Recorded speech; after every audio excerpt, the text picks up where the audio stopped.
என்னுடைய பெயர் ராதாகிருஷ்ணன். விழுப்புரம் மாவட்டம், விழுப்புரம் தாலுக்கா, கண்டமானடி கிராமம். விழுப்புரத்துலேருந்து ஒரு 5 கிலோமீட்டர் தூரத்தில் இருக்கிறேன். 89 விஷத்தால் பாதிக்கப்பட்டு இயற்கை விவசாயத்துக்குள்ளே வந்தேன். தொடர்ந்து 10 ஆண்டுகள் தேடல். அந்த 10 ஆண்டுகள் தேடலில் பாரம்பரிய வெரைட்டி கிடைக்கல. எனக்கு கவர்மெண்ட் வெரைட்டி மட்டுமே தான் கிடச்சிது. உரம் போட மாட்டேன், விஷம் அடிக்க மாட்டேன். தொடர்ந்து நஷ்டம் தான் வந்தது. அப்போ 10 ஆண்டுகள் தேடல் பண்ணும்போது இந்த மாதிரி ஒரு கருத்தரங்கோ இல்லை ஒரு பேப்பர் மீடியாவோ இல்லை புக்லெட்டோ இல்லை செல்ஃபோன் வசதியோ எதுவுமே இல்லை.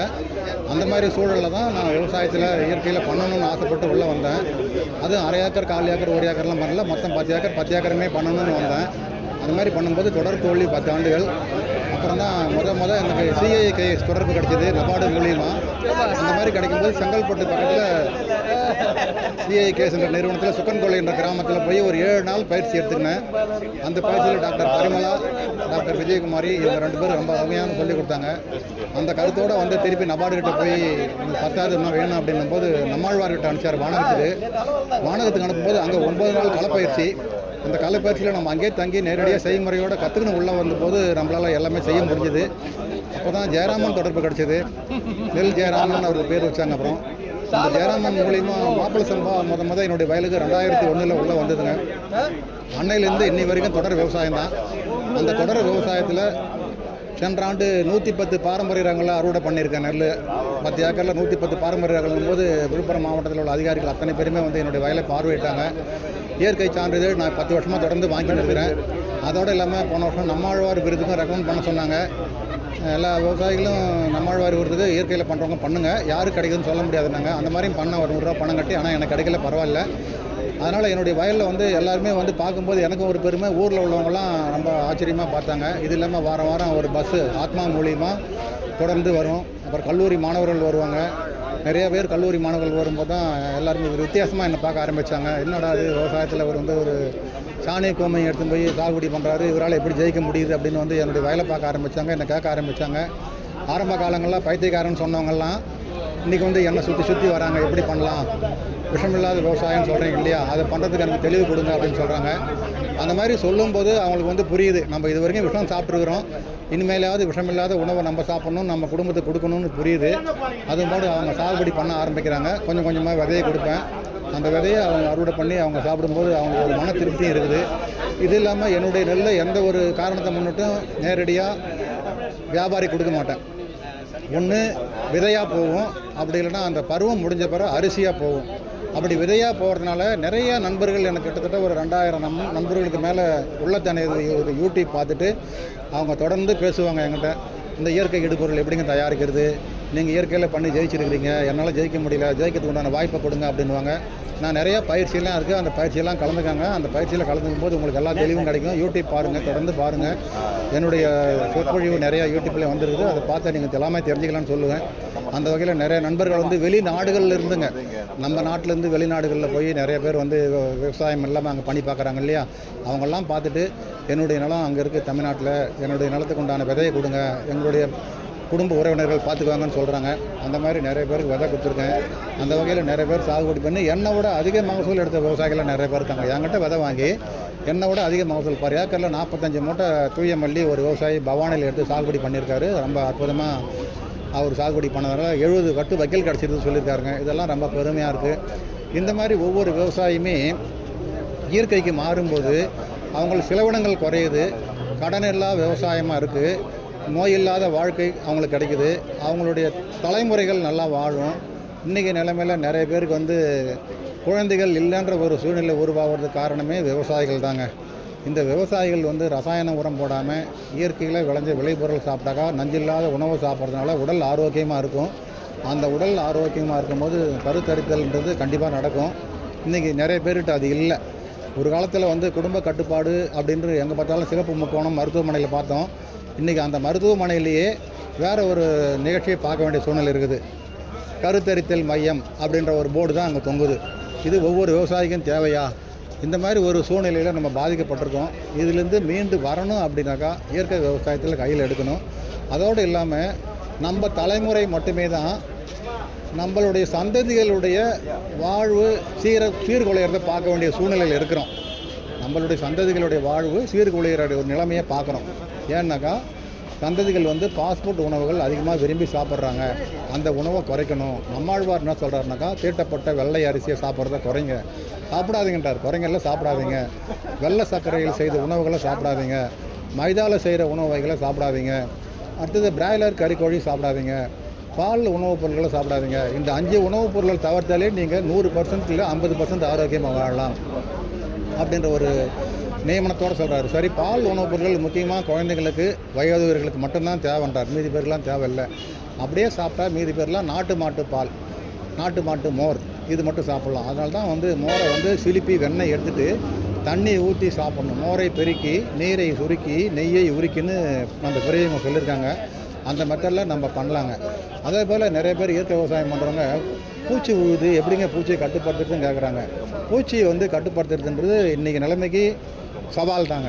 அந்த சவால் வந்து நம்ம ஜெயிக்கணும் அப்படின்னாக்கா எந்த பூச்சியும் ஒழிக்க முடியாது. பூச்சியை கண்ட்ரோலுக்கு கொண்டு வரலாம், அவ்வளோதான். ஒரு உணவு சங்கிலி தான் எல்லாமே. ஒரு உணவு சங்கிலியாக இறைவன் படைச்சிருக்கிறான். அந்த படைப்பில் தான் ஒரு பூச்சி இன்னொரு பூச்சிக்கு உணவாக அமையுது. நம்ம என்ன பண்ணுறோம், விஷம் எடுக்கிறோம். விஷம் எடுக்கும்போது முதல்ல நம்ம சாகிறது நன்மை செய்யும் பூச்சிகள் மட்டுமே தான்.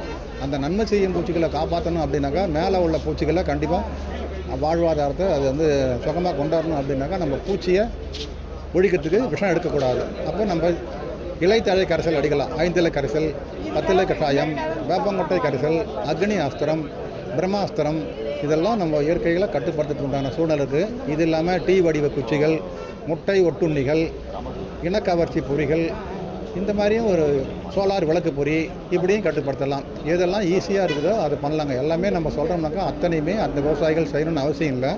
எது அவங்களால பண்ண முடியுதோ அதை மட்டும் பண்ணாலே போதுமானது. இதெல்லாம் ஒரு கொஞ்ச நேரத்தில் சொல்லி புரிய வைக்கிறது கிடையாது. அரை நாள் ஒரு நாள் கண்டிப்பாக உங்களுக்கு தேவை அப்படின்னாக்கா உங்கள் கிராமங்களில் நீங்கள் ஒரு 50 விவசாயிகளில் 100 விவசாயிகளை ஒன்று கூட்டுங்க. அங்கே வந்து வேளாண் துறையில் போய் பயிற்சி கொடுக்க சொல்லுங்கள். கண்டிப்பாக வேளாண் துறை பயிற்சி கொடுப்பாங்க.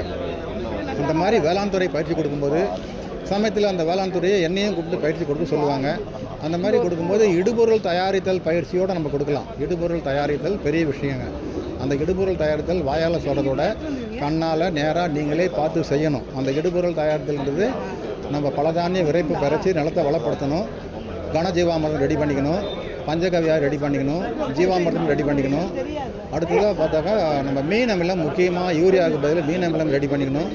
இந்த மாதிரிலாம் ரெடி பண்ணிவிட்டு நம்ம தேவையில்லாத பழங்களை கடையில் கிடைக்கும்போது அந்த எலுமிச்சம்பழம் தவிர மீதி பழங்கள்லாம் போட்டு ஈயம் கரைசல் ரெடி பண்ணிக்கலாம்.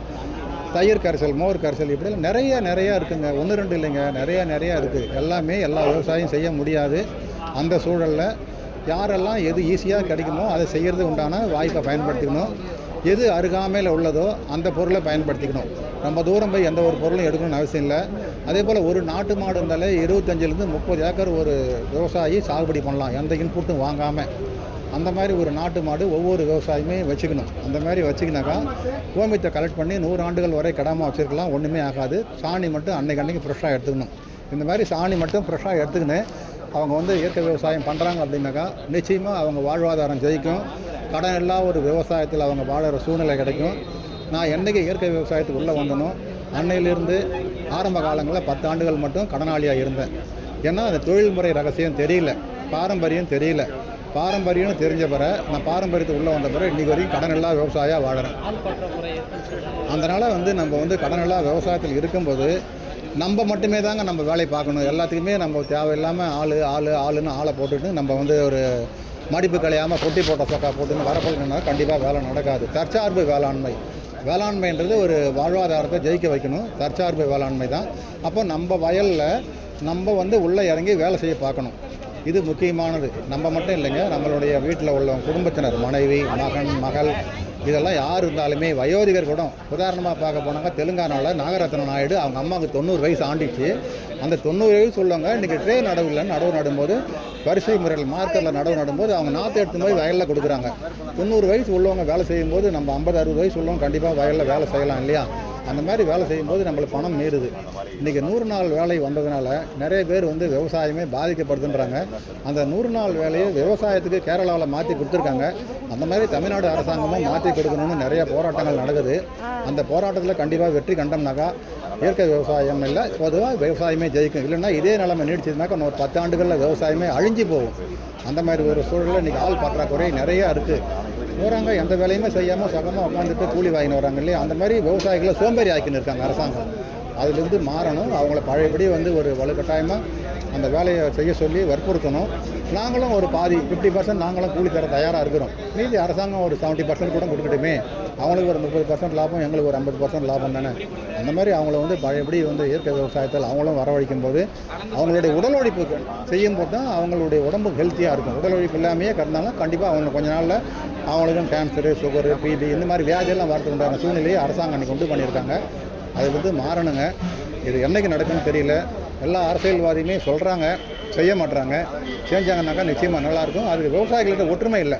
விவசாயிகள் மட்டுமே ஒற்றுமையாக இருந்து ஒரே நேரத்தில் விவசாயிகள் அத்தனை பேருமே ஒற்றுமையாக இருந்து கண்டிப்பாக ஜெயிக்க வைக்கணும். அப்படின்னாக்கா வியாபாரிகளுக்கு எந்த பொருளும் கொடுக்காம அவங்க ஒரு வியாபாரியாக மாறணும். 1000 பேர்கிட்ட நெல் வாங்குகிறான் ஒரு வியாபாரி, அதை அரிசி ஆக்குறான், அரிசி விற்கிறான். ஏன் ஒரு விவசாயி ஒரு 100 பேருக்கு விவசாயம் பண்ண வியாபாரி ஆகக்கூடாதா? அந்த மாதிரி பண்ணுங்கள். இயற்கை விவசாயத்தில் ஒரு பொருள் நல்ல பொருளாக நீங்கள் கொடுத்துட்டிங்கனாக்கா கன்சியூமர் வந்து அதை யூஸ் பண்ணி பார்த்துட்டு அது நல்லா இருக்குதுன்னா 10 பேருக்கு சொல்லுவாங்க இல்லையா. குறையாக இருந்தால் நம்மக்கிட்ட சொல்லுங்கள், நிறையா இருந்தால் மற்றவங்கள்ட்ட சொல்லுங்கள். அப்போ நிச்சயமாக நம்ம பொருள் ஈஸியாக விற்பனை ஆகும். நம்மளும் கடனெல்லாம் வாழ்க்கை வாழலாம். இந்த மாதிரி நீங்களும் வாழணும் அப்படின்ற ஒரு சூழ்நிலையில் தான் இவ்வளோ நேரம் தெளிவாக பேசியிருக்கேன். இன்னும் நிறையா பேசலாம். நான் சொன்ன மாதிரி கிராமத்தில் ஒரு மீட்டிங் போடுங்க. அந்த மீட்டிங்கில் தொடர்ந்து நம்ம பேசுறதுக்கு உண்டான வாய்ப்பு கிடைக்கும். என்னுடைய கான்டாக்ட் நம்பரு தான். நிறைய பேர் வந்து 8 மணிக்கு மேலாம் 9 மணிக்கு 10 மணிக்கெலாம் கான்டாக்ட் பண்ணுறாங்க. காலையிலேருந்து வயலில் விவசாயம் பார்க்குறோம். அந்த விவசாயம் பார்த்துட்டு சாயங்காலம் வீட்டுக்கு போகும்போது எப்படா தூங்குவோம் தான் இருக்குது. அந்த மாதிரி தூங்கும்போது கூடுமான வரைக்கும் 7 to 8 கால் பண்ணுங்கள். கண்டிப்பாக தகவல் கொடுப்பேன். அதுக்கு அடுத்தது 8 மணிக்கு மேலே கால் பண்ணிங்கன்னா சைலண்டில் இருக்கும். மறுநாள் பார்த்து பேசுவேன். நிறைய இடங்களில் கிளாஸ் எடுக்க போகும்போது என்னால் ஃபோன் பேச முடியாது, சைலண்டில் இருக்கும். கண்டிப்பாக கால் போட்டு பேசுவேன். சந்தேகம் வந்தால் சந்தேகத்தை நிவர்த்தி பண்ணிக்கலாம். என்னுடைய நம்பர் 98 40 55 95 32ங்க. இந்த நம்பரில் நீங்கள் பேசலாம். இயற்கை விவசாயம் சம்மந்தமாக 7 to 8 நைட்டில் ஃப்ரீயாக இருக்கும். அந்த நேரம் பேசுங்க. கண்டிப்பாக புரிஞ்சிக்கலாம். இயற்கைக்கு மாறுங்க. கண்டிப்பாக நிச்சயமாக எல்லோரும் சந்தோஷமாக வாழணும். அப்படின்னாக்கா இயற்கையில் தான் நம்ம உணவுப் பொருளை உற்பத்தி பண்ணணும். முக்கியமாக காய்கறிகள். அரிசி ஒரு பிரதான உணவு, ஆனால் துணை உணவு காய்கறிகள். இன்றைக்கி காய்கறிகள் பார்த்தா எங்கே பார்த்தாலும் விஷமான காய்கறிகள் தான் விற்கிது. அந்த விஷமான காய்கறிகள் இன்றைக்கி வெண்டைக்காய்க்கு மருந்து அடிக்கிறாங்க, காலிஃப்ளவருக்கு மருந்து அடிக்கிறாங்க, முட்டைக்கோசுக்கு மருந்து அடிக்கிறாங்க. அதை நாளைக்கு அறுவடைக்கு பண்ணி வெளியே எடுத்து வந்துடுறாங்க. அப்போ அதை நம்ம நேரடியாக விஷத்தை சாப்பிட்றோம். அந்த விஷத்தை குறைக்கணும் அப்படின்னாக்கா பாரம்பரியமான காய்கறி விதைகள், அரசாங்க வெரைட்டி இல்லாமல் பாரம்பரியமான காய்கறி விதைகள் ஒரு 10-15 காய்கறி விதைகளை நம்ம தோட்டத்துலேயோ இல்லை நிலத்துலையோ ஒரு 5 to 10 சென்ட் அதிகபட்சம் 5 சென்ட் போதுமானது. நிறையா வேணும்னா 10 சென்ட் பண்ணிக்கோங்க. நிறையா விளையணும்னு அவசியம் இல்லை. ஏதோ 1-2 ஒவ்வொரு நாளைக்கு கிடச்சா போதும். வாரம் வாரம் கைப்பை எடுத்துன்னு கடைக்கு போகிறத வாரம் வாரம் நம்ம நிலத்தில் போய் அன்னைக்கு ஃப்ரெஷ்ஷாக காய்கறி பறித்து வந்து வீட்டில் ஃப்ரிட்ஜில் வைக்காமல், ஃப்ரிட்ஜுன்னு சொல்ல வேணாங்க, அது சவப்பெட்டின்னு சொல்லுவார் டாக்டர் சிவராமன் சித்த மருத்துவர். அது சவப்பெட்டின்னுவார். அந்த சவப்பெட்டியில் வச்சு எதுவுமே சாப்பிடக்கூடாது. நம்ம எல்லார் வீட்லையும் நீங்கள் அது ஆடம்பர பொருளாக வச்சுன்னு இருக்கிறோம். அதில் எதுவுமே எந்த பொருளையும் உணவுப் பொருளை வைக்காதீங்க. அப்படி வைக்கிறீங்கனாக்கா மாத்திரை மெடிசன் உள்ளது மட்டும் வைக்கலாம். ஏன்னா வீட்டில் வயசானவங்க இருப்பாங்க, குழந்தைங்க இருப்பாங்க, அவங்களுக்கு மாத்திரை மருந்து எடுத்துக்கணும்னு ஒரு சூழ்நிலை இருக்கும்போது அதை மட்டும் வச்சு யூஸ் பண்ணிக்கோங்க. இந்த மாதிரி காய்கறிகளை உற்பத்தி பண்ணுங்கள். அதே போல் பழங்கள், நிச்சயமாக பழங்களும் இன்றைக்கி வந்து விஷமாக தான் இருக்குது. மாம்பழம் பழுக்க வச்சாக்கா காய் இது வைக்கிறாங்க, மருந்து வைக்கிறாங்க, கல் வைக்கிறாங்க. வாழைப்பழம் பழுக்க வச்சாக்கா ஸ்ப்ரே பண்ணுறாங்க. எல்லாத்தையும் விட கொடுமையானது கீரைகள். 30 நாளில் அறுவடை பண்ணுற கீரைகள். காலையில் பறிக்கிறாங்க கீரையை, சாயங்காலம் சென்னைக்கு போகுது, வதங்கி போகுது. அப்படி வதங்கி போனாக்கா அந்த கீரையை என்ன பண்ணுறாங்க, ஒரு அன்னக்கூடையில் தண்ணி ஊற்றி அதில் சின்னதாக ஒரு கெமிக்கல் போடுறாங்க. ஒரு 10-15 சொட்டு தான் போடுறாங்க. அந்த கெமிக்கலில் அந்த கீரையை முக்கி எடுக்கிறாங்க. அடுத்த ஒரு 5 நிமிஷத்தில் அந்த கீரை ஃப்ரெஷ்ஷாக அப்படியே இலையெல்லாம் மதங்கி போயிருந்தால் கூட அப்படி விரிஞ்சி வந்த மாதிரி அழகாக விரிஞ்சி வருதுங்க. அந்த மாதிரி கீரை தான் நம்ம நுகர்வோர்கள் பார்த்து வாங்குகிறோம் இல்லையா. அந்த மாதிரி கீரையை வாங்க வேணாம். வாடனை கீரை, வதங்கின கீரை, சொத்த கத்திரிக்காய், சொத்த வெண்டைக்காய் இந்த மாதிரிலாம் பார்த்து வாங்கினா கூடுமான வரைக்கும் விஷம் தெளித்து அதிக நாள் ஆகிருக்கும். அந்த மாதிரி பார்த்து வாங்குங்க. தயவு செஞ்சு பலன்னு கண்ணுக்கு தெளிவான உள்ள பொருளை எதுவுமே வாங்காதீங்க. பாக்கெட்டில் அடைச்ச உணவுப் பொருளை வாங்கி சாப்பிடாதீங்க.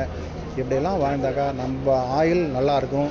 நம்மளுடைய சந்ததிகளுக்கு நம்ம நல்ல பொருளை கொடுக்கலாம். உணவு உற்பத்தியில் நம்ம நிலத்தில் விளைஞ்ச உணவை சாப்பிடும்போது நம்மளுக்கு ஒரு சந்தோஷமும் கிடைக்குங்க. ரொம்ப நன்றி, வணக்கம்.